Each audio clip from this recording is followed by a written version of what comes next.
जब भी कोई कंपनी अपने सपनों को बड़ा करना चाहती है, एक नया प्लांट लगाना हो या किसी दूसरे देश में अपना बिजनेस फैलाना हो, तो उसे एक चीज की सबसे ज्यादा जरूरत होती है, पैसा। हम्म। और अक्सर ये पैसा हम और आप जैसे आम लोगों से जुटाया जाता है। लेकिन ये प्रक्रिया उतनी सीधी नहीं है कि कंपनी ने आवाज लगाई और हमने पैसे दे दिए। इसके पीछे एक बहुत बड़ा कानूनी ढांचा काम करता है। बिल्कुल। ये पूरा प्रोसेस बहुत ही सख्त नियमों से बंधा हुआ है। हर स्टेप पर पूरी ट्रांसपेरेंसी रखनी पड़ती है ताकि ये पक्का हो सके कि निवेशकों का पैसा सुरक्षित है और उनका भरोसा बना रहे। आज हमारे पास जो दस्तावेज हैं, वे कंपनी अधिनियम 2013 के अध्याय 3 पर स्टडी नोट्स हैं, जो प्रोस्पेक्टस और सिक्योरिटीज के अलॉटमेंट से जुड़े हैं। जी। तो आज हम इसी कानूनी दांवपेच को समझने की कोशिश करेंगे। और हमारा मकसद सिर्फ नियमों को पढ़ना नहीं, बल्कि ये समझना है कि ये नियम क्यों बनाए गए हैं। एक कंपनी की जरूरत और एक निवेशक के भरोसे के बीच ये कानून कैसे संतुलन बनाता है। तो चलिए शुरू से शुरू करते हैं। जब कोई कंपनी पैसा जुटाने का फैसला करती है, तो उसके सामने रास्ते क्या-क्या होते हैं? मोटे तौर पर तो दो ही शब्द सुनाई देते हैं, पब्लिक ऑफर और प्राइवेट प्लेसमेंट। सही कहा। एक पब्लिक कंपनी के पास ये दोनों रास्ते खुले हैं, साथ ही वो राइट्स इश्यू या बोनस इश्यू भी ला सकते हैं। अच्छा। लेकिन एक प्राइवेट कंपनी आम जनता से पैसा नहीं मांग सकती, इसलिए उसके पास मुख्य रूप से प्राइवेट प्लेसमेंट, राइट्स इश्यू या बोनस इश्यू का ही विकल्प होता है। ठीक है। तो पब्लिक ऑफर में सबसे पहले जो दिमाग में आता है वो है आईपीओ। जब भी कोई नई कंपनी, जैसे कोई स्टार्टअप, शेयर बाजार में आती है, तो आईपीओ का जिक्र होता है। ये एफपीओ से कैसे अलग है? देखिए, जब कोई अनलिस्टेड कंपनी, यानी जो पहले स्टॉक एक्सचेंज पर नहीं है, पहली बार जनता को अपने शेयर बेचकर पैसा जुटाती है, तो उसे कहते हैं इनिशियल पब्लिक ऑफर यानी आईपीओ। पहली बार? जी, पहली बार। इसमें जो पैसा आता है वो या तो नए शेयर जारी करके सीधे कंपनी के खजाने में जाता है, जिसे फ्रेश इश्यू कहते हैं। या फिर कंपनी के पुराने निवेशक या प्रमोटर्स अपने हिस्से के शेयर बेचते हैं, जिसे ऑफर फॉर सेल कहते हैं। अच्छा, और एफपीओ, वो फिर क्या हुआ? एफपीओ यानी फर्दर पब्लिक ऑफर तब आता है जब कोई पहले से लिस्टेड कंपनी, जैसे एचडीएफसी बैंक, और पैसा जुटाने के लिए जनता को नए शेयर ऑफर करती है। तो इसका मतलब ये हुआ कि आईपीओ किसी कंपनी का बाजार में पहला कदम है, जबकि एफपीओ पहले से दौड़ रहे खिलाड़ी का और ताकत जुटाना है। बिल्कुल सही समझें आप। लेकिन जनता के पास जाना एक लंबी और महंगी प्रक्रिया लगती है। हर बार इतना बड़ा तामझाम करना, क्या कोई ऐसा तरीका नहीं है कि कंपनी चुपचाप कुछ बड़े निवेशकों से ही पैसा ले ले, बिना इस पब्लिक ऑफर के झंझट के? बिल्कुल। और यहीं पर प्राइवेट प्लेसमेंट की भूमिका आती है। जैसा कि नाम से ही जाहिर है, इसमें कंपनी आम जनता के बजाय कुछ गिने चुने लोगों या समूहों को अपनी सिक्योरिटीज ऑफर करती है। गिने चुने मतलब कितने? कानून के मुताबिक ये संख्या एक साल में 200 से ज्यादा नहीं हो सकती। अच्छा, तो अगर कोई लिस्टेड कंपनी है और उसे जल्दी पैसा चाहिए, लेकिन वो आम जनता के पास नहीं जाना चाहती, तो क्या उसके पास कोई वीआईपी रास्ता है? हाँ, उसके लिए कई रास्ते हैं। एक तरीका है प्रेफरेंशियल अलॉटमेंट, जहां कंपनी अपने किसी खास निवेशक या पार्टनर को शेयर देती है। ये एक तरह का रणनीतिक सौदा होता है। जैसे कोई उदाहरण है? हाँ, जैसे आईडीबीआई बैंक ने एलआईसी को इक्विटी शेयर दिए थे, जिससे एलआईसी उसका बड़ा शेयर होल्डर बन गया। समझ गया। दूसरा रास्ता है क्वालिफाइड इंस्टीट्यूशनल प्लेसमेंट यानी क्यूआईपी। ये समझिए कि कंपनी का होलसेल बाजार है, जहां सिर्फ बड़े संस्थागत खिलाड़ी यानी क्वालिफाइड इंस्टीट्यूशनल बायर्स क्यूआईबीज ही आते हैं। इसमें रिटेल निवेशक हिस्सा नहीं ले सकते। और एक आईपीपी भी होता है, इंस्टीट्यूशनल प्लेसमेंट प्रोग्राम। वो क्यूआईपी से कैसे अलग है? आईपीपी का मकसद थोड़ा अलग है। ये भी क्यूआईबीज के लिए ही होता है, लेकिन इसका मुख्य उद्देश्य कंपनी में मिनिमम पब्लिक शेयर होल्डिंग की शर्त को पूरा करना होता है। अच्छा, वो जो 25% वाली शर्त है। जी, सेबी के नियमों के अनुसार हर लिस्टेड कंपनी में कम से कम 25% हिस्सेदारी पब्लिक के पास होनी चाहिए। अगर प्रमोटर्स की हिस्सेदारी ज्यादा हो जाती है तो उसे कम करने के लिए आईपीपी का इस्तेमाल किया जा सकता है। समझ गया। और दो और शब्द हैं जो बहुत सुने जाते हैं, राइट्स इशू और बोनस इशू। इनमें तो कंपनी अपने पुराने शेयर धारकों के पास ही जाती है ना? बिल्कुल। राइट्स इशू में कंपनी अपने मौजूदा शेयर धारकों को सम्मान देते हुए कहती है कि पहला हक आपका है। वो उन्हें एक तय अनुपात में नए शेयर खरीदने का अधिकार देती है, ताकि उनकी हिस्सेदारी कंपनी में कम न हो। और बोनस इशू? और बोनस इशू तो शेयर धारकों के लिए एक तोहफा है। जब कंपनी को अच्छा मुनाफा होता है तो वो अपने रिजर्व में से मौजूदा शेयरधारकों को मुफ्त में नए शेयर देती है, जैसे इंडियन ऑयल ने 1-2 का बोनस दिया था। मतलब हर 2 शेयर पर 1 शेयर मुफ्त। जी। ठीक है।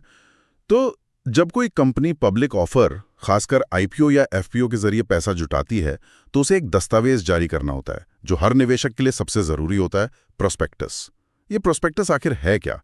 सिर्फ एक फॉर्म या इससे कुछ ज्यादा? ये सिर्फ एक फॉर्म नहीं है, ये कंपनी और निवेशक के बीच भरोसे की पहली और सबसे मजबूत कड़ी है। अच्छा। प्रोस्पेक्टस एक कानूनी दस्तावेज है जिसमें कंपनी की पूरी जन्म कुंडली होती है।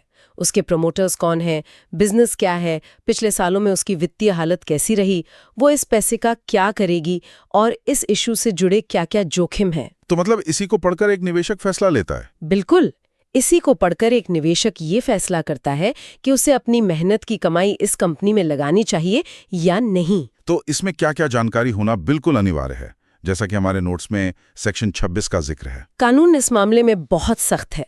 प्रोस्पेक्टस पर तारीख होनी चाहिए, क्योंकि फाइल होने के बाद ये सिर्फ 90 दिनों तक ही वैध रहता है। सिर्फ 90 दिन? हाँ, इस पर सभी डायरेक्टर्स के दस्तखत होने चाहिए, जो ये दिखाता है कि वे सब इसकी जानकारी की जिम्मेदारी ले रहे हैं।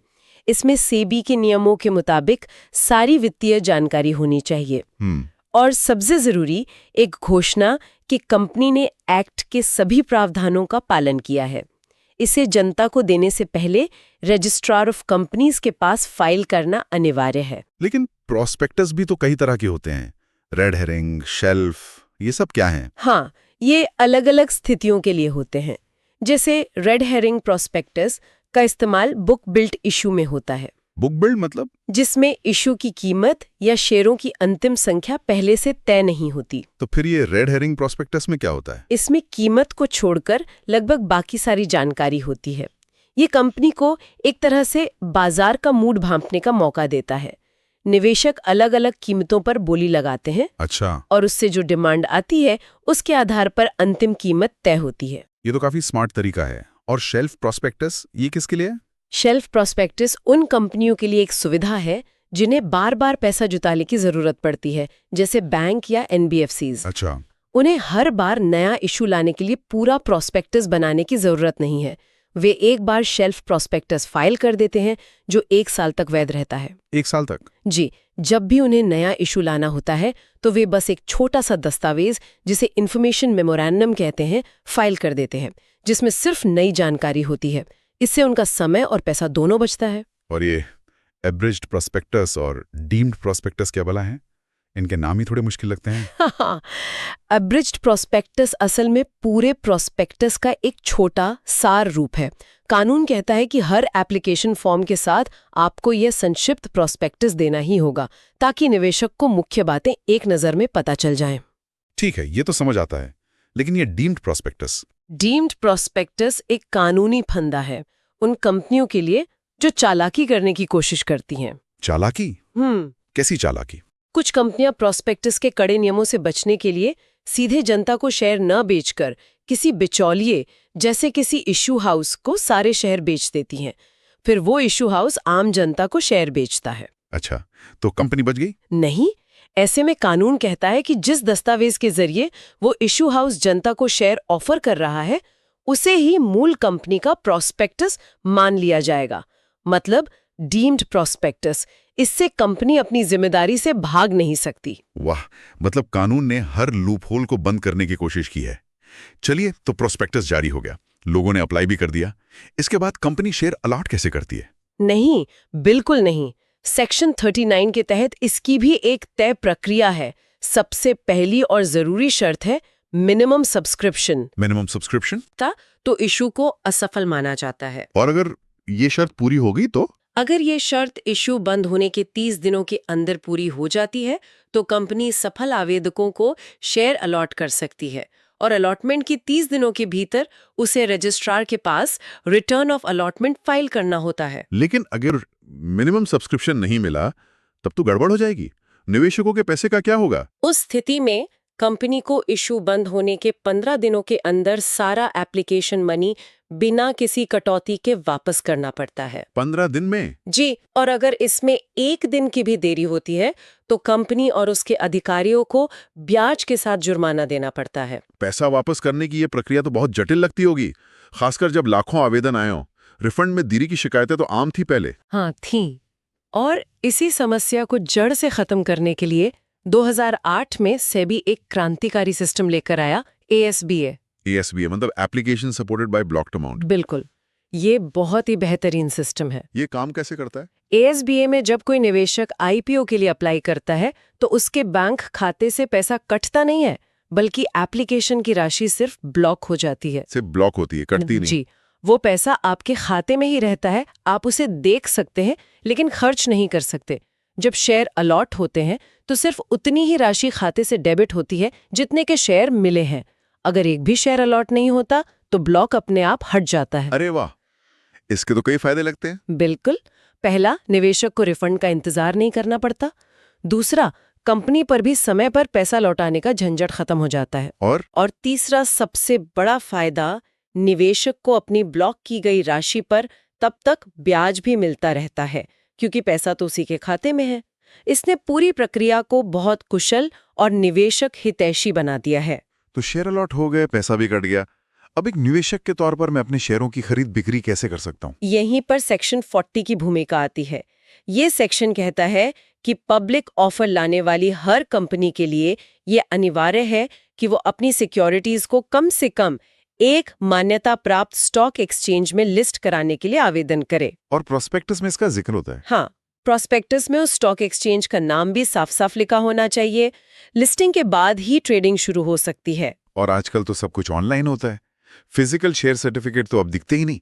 इसके पीछे क्या नियम है? ये है सेक्शन 29 का कमाल, डीमटीरियलाइजेशन। डीमैट? जी, डीमैट। कानून कहता है कि पब्लिक ऑफर में सिक्योरिटीज केवल डीमैट रूप में ही जारी की जा सकती हैं। डीमैट का मतलब है फिजिकल शेयर सर्टिफिकेट को इलेक्ट्रॉनिक रूप में बदलना, जो एक डीमैट अकाउंट में रखे जाते हैं। अच्छा। अब तो नियम और भी सख्त हो गए हैं और अनलिस्टेड पब्लिक कंपनियों के लिए भी अपनी सिक्योरिटीज को डीमैट में रखने की सुविधा देना अनिवार्य कर दिया गया है। इससे पूरी प्रक्रिया पारदर्शी, सुरक्षित और बहुत तेज हो जाती है। ये सब तो बहुत अच्छा है, सब कुछ व्यवस्थित है। लेकिन उस भरोसे का क्या होगा अगर प्रोस्पेक्टस में दी गई जानकारी ही गलत या भ्रामक निकली, जिसके आधार पर निवेशक ने अपना पैसा लगाया है, अगर वही झूठ का पुलिंदा हो तो? ये इस पूरे सिस्टम का सबसे संवेदनशील और गंभीर पहलू है और इसके लिए कानून में बहुत ही कड़े प्रावधान हैं।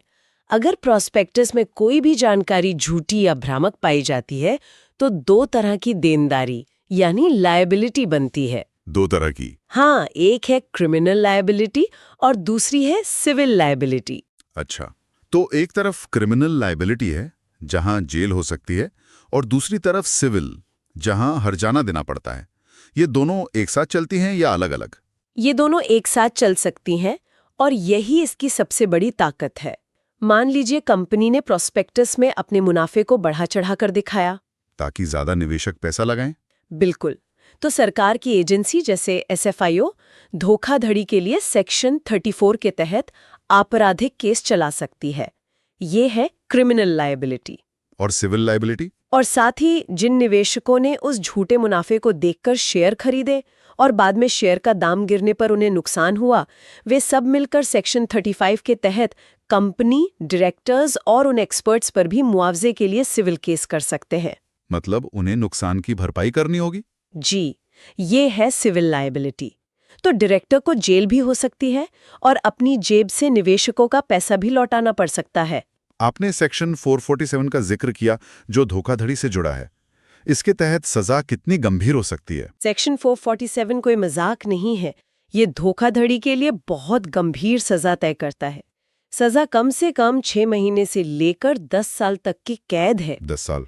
जी, और साथ ही धोखाधड़ी की रकम का 3 गुना तक जुर्माना भी हो सकता है। और अगर मामले में जनहित यानी पब्लिक इंटरेस्ट शामिल है तो न्यूनतम कैद ही 3 साल की होती है। ये तो वाकई बहुत कड़ा प्रावधान है। ये कंपनियों के प्रमोटर्स और डायरेक्टर्स को रात में जगाए रखने के लिए काफी है। ये जरूरी भी है, ये सुनिश्चित करता है कि जो लोग जनता से पैसा मांग रहे हैं वे पूरी जिम्मेदारी और ईमानदारी के साथ हर छोटी बड़ी जानकारी सामने रखें। तो आज हमने कंपनी के पैसा जुटाने की पूरी यात्रा को देखा, आईपीओ और एफपीओ जैसे रास्तों से लेकर प्रॉस्पेक्टस की दुनिया तक, जो एक भरोसे का दस्तावेज है। हमने ये भी समझा कि एसबीआई जैसे सिस्टम ने प्रक्रिया को कितना आसान बनाया है, और सबसे जरूरी कि गलत जानकारी देने पर जिम्मेदारी कितनी बड़ी और सख्त है। बिल्कुल, ये पूरा ढांचा कंपनी की पूंजी की जरूरत और निवेशक के संरक्षण के बीच एक बहुत ही नाजुक संतुलन बनाता है।